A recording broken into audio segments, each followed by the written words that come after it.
នៅថ្ងៃទី17ខែធ្នូឆ្នាំ2025នៅវេលាម៉ោង 17:30 នាទីយោធាថៃបានបាញ់ផ្លោងកំភ្លើងធំនិងកំភ្លើងគាំទ្រចូលភូមិសាស្ត្រជប់គគីនៅវេលាម៉ោង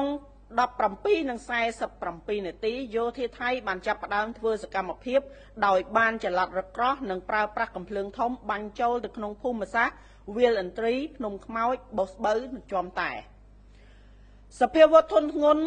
គ្រប់ប្រភេទដែលយោធាថៃបានប្រើប្រាស់ក្នុងកំឡុងពេលប្រតិបត្តិការឈ្លានពានមកលើកម្ពុជាកាលពីម្សិលមិញថ្ងៃទី17ខែធ្នូឆ្នាំ2025ចាប់តាំងពីវេលាម៉ោង 4:45 នាទីទៀបភ្លឺមករួមមានកំភ្លើងដេកាកំភ្លើង 100 មីលីម៉ែត្របំពាក់លើរថក្រោះកំភ្លើងធំ 105 មីលីម៉ែត្រកំភ្លើង 155 មីលីម៉ែត្រកំភ្លើងគាំទ្រគ្រប់ប្រភេទដ្រូនបាញ់ផ្សាញ់ពុលដ្រូនទម្លាក់ភ្លើងដ្រូនអត្តឃាតដ្រូនបំពាក់លើកំភ្លើងនិងរថក្រោះរហូតដល់ថ្ងៃទី18ខែធ្នូឆ្នាំ2025នេះនៅវេលាម៉ោង 5:30 នាទីយោធាថៃបានចាប់ផ្ដើមធ្វើការបាញ់ផ្លោងចូលក្នុងភូមិសាស្ត្រប្រាសាទតាមាន់ធំរហូតដល់ពេលនេះយោធាថៃនៅតែបន្តបាញ់ប្រហារបន្ថែមទៀតទៅកាន់ភូមិសាស្ត្រប្រាសាទព្រះវិហារ 5 មករាចំការចេកដោយប្រើប្រាស់រថក្រោះ